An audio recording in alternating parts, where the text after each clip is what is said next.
Price the Lord. Talk with Jesus அப்படின்ற நிகழ்ச்சிக்கு மீண்டுமாய் கூட உங்களை நான் வரவேற்கிறேன். கர்த்தருடைய பரிசுத்த நாமத்துக்கு மகிமை உண்டாகட்டும். யெகோவா எனும் நாமத்தை உடைய தேவரீர் ஒருவரே பூமி அனைத்தின் மேலும் உன்னதமான தேவன் என்பதை மனுஷர் உணர்ந்து கொள்ள வேண்டும் என்று சொன்னால் ஆராதனை முறை எப்படி இருக்கணும் அதை குறித்து வேதம் சொல்லுகிறது.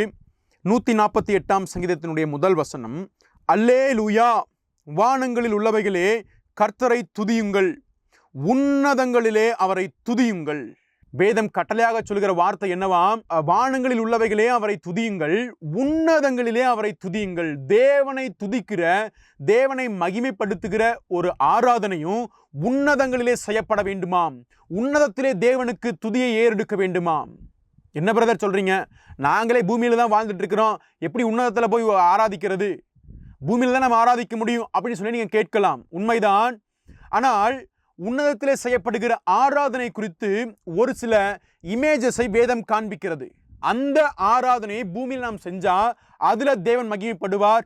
அது தேசம் தேவனை அறிவதற்கு உதவியா இருக்கும். அது இல்லாம உன்னதத்திலே செய்யப்படுகிற ஆராதனைக்கு, உன்னதத்திலே செய்யப்படுகிற துதிக்கு ஏற்றது போல நம்ம செய்யாம ஒன்னுக்கும் ஆகாத ஆராதனை செஞ்சுட்டு இருந்தா தேசம் தேவனை அறிய முடியாது.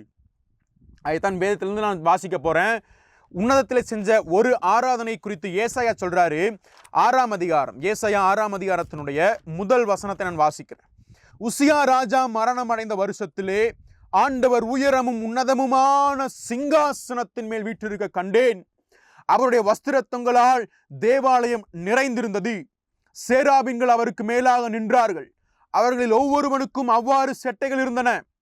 அவனவன் 2 செட்டைகளால் தன் தன் முகத்தை மூடி, 2 செட்டைகளால் தன் தன் கால்களை மூடி, 2 செட்டைகளால் பறந்து ஒருவரை ஒருவர் நோக்கி, சேனைகளின் கர்த்தர் பரிசுத்தர், பரிசுத்தர், பரிசுத்தர், பூமி அனைத்தும் அவருடைய மகிமையால் நிறைந்திருக்கிறது என்று கூப்பிட்டு சொன்னார்கள். உன்னதத்திலே செய்யப்படுகிற ஆராதனை குறித்து இங்க வேதம் கொஞ்சம் காண்பித்து கொடுக்கிற காரியம் என்னவா? முதல்ல நாம் ஆராதிக்கிற உன்னதமான தேவன் யார், அவர் எங்கு வாசம் பண்றாருன்னு ஒரு தெளிவு வேணும். அவர் ஏதோ ரோட்டில் இருக்கிற பிச்சைக்காரன் அல்ல. அவர் உயரமும் உன்னதமுமான சிங்காசனத்தில் வீற்றிருக்கிற தேவாதி தேவன். அவருக்கு முன்னதாக அல்லது அவரை ஆராதிக்க வேணும்னு சொன்னா எந்த ஒரு மனுஷனும் பயபக்தியோடு தான் ஆராதிக்கணும். எந்த ஒரு மனுஷனும் பயபக்தியோடு தான் ஆராதிக்கணும். அந்த உன்னதங்களிலே செய்யப்படுகிற ஆராதனையில சேராபின் தூதர்கள் என்ன செய்யறாங்க? 2 செட்டைகளால தங்களுடைய முகத்தை மூடிக்கொள்கிறார்கள். 2 செட்டைகளால் கால்களை மூடி, 2 செட்டைகளால் பறந்து இப்ப வர்ஷிப் நடக்குது. இதோட அர்த்தம் என்னன்னா, முழுக்க முழுக்க தன்னை மறைத்து தேவனை மாத்திரம் மகிமைப்படுத்துகிற ஆராதனை. இப்ப என்ன சொல்லி துதிக்கிறாங்க அப்படின்னா, சேனைகளின் கர்த்தர் பரிசுத்தர், பரிசுத்தர், பரிசுத்தர். இதுதான் உன்னதத்தில் செய்யப்படுகிற ஆராதனை. தன்னை மறைத்து தேவனுக்கு முன்னதாக பயந்து தேவன் மாத்திரம் உயர்த்தப்பட வேண்டியவர், அவரே எல்லா கனத்திற்கும் மகிமைக்கும் பாத்திரர் என்கிற பெரிய அர்ப்பணிப்போட பயபக்தியோடு கூட தேவனை ஆராதிக்கிற, துதிக்கிற உன்னதமான ஆராதனையை வேதம் காண்பிக்கிறது. But listen to me carefully. இந்த ஆராதனை வெறும் துதியோடு முடியவில்லை, வெறும் தேவனை உயர்த்துகிற வார்த்தைகளோடு முடியவில்லை. உன்னதமான ஆராதனை எக்ஸ்ட்ரா ஒருபடி மேல ஒரு காரியத்தை கற்றுக் கொடுக்கிறது. உண்மைதான், தேவனை பயபக்தியோடு ஆராதிக்க வேண்டியது உண்மைதான். அவரே எல்லா கனத்துக்கும் மகிமைக்கும் பாத்திரர் உண்மைதான். தன்னை மறைத்து தேவனை மாத்திரம் மகிமைப்படுத்த வேண்டியதும் உண்மைதான். அப்படிப்பட்ட அர்ப்பணிப்பிலே செய்யப்பட வேண்டியதுதான் உண்மையான ஆராதனை. அந்த ஆராதனையில தேவனை உயர்த்துகிற துதி பலிகளை ஏறெடுத்து அவரை மகிமைப்படுத்துகிற காரியம் செய்யப்பட வேண்டியது உண்மைதான். ஆனாலும் இதெல்லாம் எத்தனை உண்மையோ அதே அளவுக்கு உண்மை இன்னொரு காரியமும் அந்த உன்னதமான ஆராதனையில் செய்யப்படுகிறது.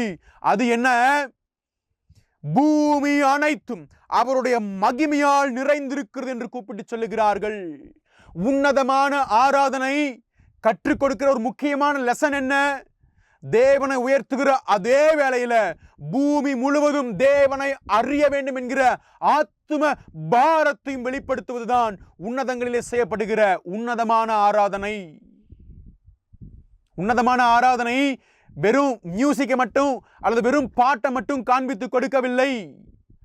இன்னும் ஒருபடி மேல போய் பூமி அனைத்தும், அது அமெரிக்காவா இருந்தாலும் சரி, ஆஸ்திரேலியாவா இருந்தாலும் சரி, அது ஆப்பிரிக்காவா இருந்தாலும் சரி, லண்டனா இருந்தாலும் சரி, ஸ்ரீலங்காவா இருந்தாலும் சரி, ஜப்பானா இருந்தாலும் சரி, எந்த தேசத்துல இருந்தாலும் சரி, பூமி அனைத்தும் கர்த்தருடைய மகிமையால் நிரம்பியே ஆகணும் என்கிற வைராக்கிய வாஞ்சையோடு, ஆத்தும பாரத்தோட, முழுவதுமாய் தேவ மகிமைக்கு ஒப்பு கொடுத்து செய்யப்படுகிற ஆராதனை தான் உன்னதங்களிலே செய்யப்படுகிற உன்னதமான ஆராதனை.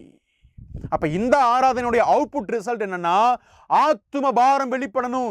தேவனை அறியாத ஜனங்களும் தேவ மகிமையை அறிந்து உணர்ந்து கொள்ளணும்.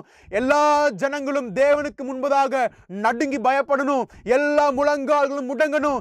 எல்லா நாவுகளும் கர்த்தரே தேவன் என்று அறிக்கை செய்யணும். இதுதான் உன்னதமான ஆராதனை. ஆனால் இதே வேளையில இந்த உன்னதமான ஆராதனை செய்யாம ஒண்ணுக்குமாகாத ஆராதனையும் இதே ஏசாயா சொல்றாரு. அது யார் செய்யறா அப்படின்னா, அவனும் ஒரு காலத்துல உன்னதத்துல வைக்கப்பட்டிருந்தான். தூதன், விழுந்து போன தூதன். அவன் செய்யற ஆராதனையை 14ஆம் அதிகாரத்துல ஏசாயா சொல்றாரு. இங்க அவன் என்ன செய்யறானா, நான் மேகங்களுக்கு மேலாக உன்னதங்களில் ஏறுவேன். சொல்றது யார் அப்படின்னா, வொர்ஷிப் லீடர். உன்னதமானவருக்கு ஒப்பாவேன் என்றும் உன் இருதயத்திலே சொன்னாயேன்னு சொல்லி ஆண்டவர் தன்னை உயர்த்தி மகிமைப்படுத்துவதற்கு ஒரு தூதனை வச்சிருந்தாரு. அவன் ஆண்டவரை உயர்த்துறது போல தெரிஞ்சது. ஆனா இருதயத்துல ஒரு காரியத்தை நினைச்சானா. என்ன நினைச்சான்? நான் மேகங்களுக்கு மேலாக உன்னதங்களில் ஏறுவேன், உன்னதமானவருக்கு ஒப்பாவேன்னு சொல்லி உன்னதமான தேவனுக்கு சமமாய் தன்னை மேன்மைப்படுத்தி தன்னை பெருமையுள்ளவனாய் மாற்றி மனமேட்டிமை உள்ளவனாய் மாற்றுகிற காரியத்தை சொல்லல, இருதயத்துல நினைச்சான்.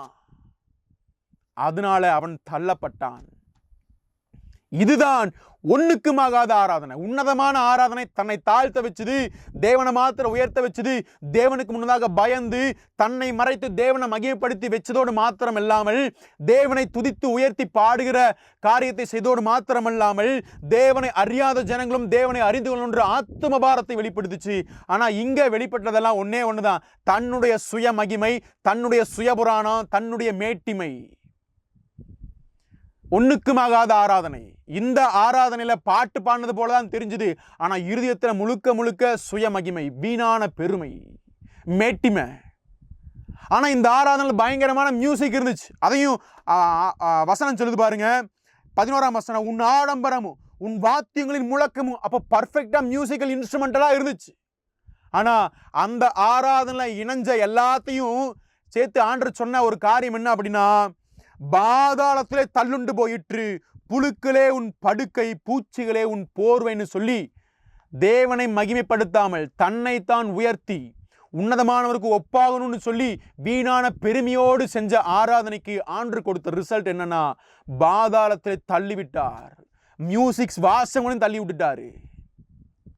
அப்ப இன்னைக்கு எந்த ஒரு ஆராதனையோட எண்ட் ரிசல்ட்ல ஆத்ம பாரம் வெளிப்படலையோ, அந்த ஆராதனையில வீணான பெருமை வெளிப்படுதுன்னு அர்த்தம். மியூசிக் வாசிக்கலாம், கிட்டார், கீபோர்ட், ட்ரம்ஸ் என்ன வேணாலும் வாசிக்கலாம், புகை போடலாம், பயங்கரமா லைட்டு போடலாம். அது எல்லாமே வீணான பெருமையுள்ள ஆராதனை மாறிவிடுவதற்கும் வாய்ப்புண்டு. கவனமா இருங்கள். ஆத்மபாரம் வெளிப்பட்டே ஆகணும் உன்னதமான ஆராதனையில, உன்னதங்களில் செய்யப்படுகிற ஆராதனையில. அதை தான் தேவன் விரும்புகிறார். அந்த ஆராதனைக்கு ஒப்பு கொடுத்து செய்யாம இன்னைக்கு இருக்கிற வொர்ஷிப் லீடர் அப்படி என்ன சாதிச்சிட்டார்னு தெரியல. அவர் உயரத்துக்கு மாலை போட்டு கூப்பிடுறாங்க, ஓ இவர் தான் கிரேட்டஸ்ட் வொர்ஷிப் லீடர்னு சொல்லி. ஏன்னா அவர் பாட்டு மில்லியன் வியூஸ் போயிருச்சு. அவர் பண்ண அச்சீவ்மெண்ட் என்னன்னா, மனைவியை தள்ளிவிடக்கூடாதுன்னு ஆண்டவர் விரும்புகிறாரு. ஆனால் மனைவியை தள்ளிவிட்டதான் அவர் பண்ண கிரேட்டஸ்ட் அச்சீவ்மெண்ட். தேவன் கொடுத்த பிள்ளையை தள்ளிவிடக்கூடாதுன்னு சொல்கிறாங்க. ஆனால் பிள்ளையை தள்ளி விட்டுட்டு 2 ஒய்ஃப் வச்சுக்கிறவர் தான் அது பண்ண பெரிய அச்சீவ்மெண்ட். அவர் தான் பெரிய வொர்ஷிப் லீடர். இது உலகத்தின் பார்வையில் அப்படி தெரியலாம். ஆனால் உன்னதங்களில் உள்ள தேவனுக்கு அது மகிமை செலுத்தவே செலுத்தாது. அது வேதம் சொல்லுகிற சத்தியம்.